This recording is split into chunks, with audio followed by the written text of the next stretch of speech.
أطعم تشيز كيك توت. هذا حلانا الرابع يوم رمضان. تعالوا نشوف طريقته مع بعض.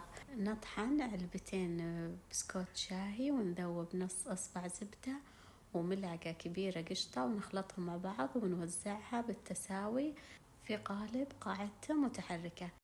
وللطبقة الثانية نحتاج علبة زبادي وكوب حليب باودر وفنجان ونص سكر وملعقة صغيرة فانيليا.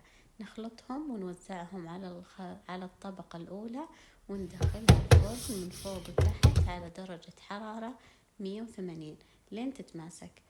والآخر طبقة أضفت ملعقتين نشا وكوب موية وحركتهم، وبعد أضفت علبة جيلي توت، ممكن تختارون أي نكهة تفضلونها، ونص كوب فيمتو.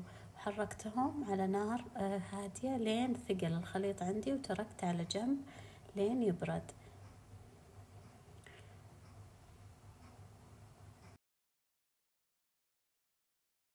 وبعد ما تتماسك طبقة التشيز كيك أطلعها وأتركها تبرد بدرجة حرارة الغرفة وأوزع عليها الجيلي لين أخلص من كل الكمية، وأدخلها للثلاجة تبرد أقل شي 6 ساعات، ويفضل ليلة كاملة عشان تكون مرة متماسكة.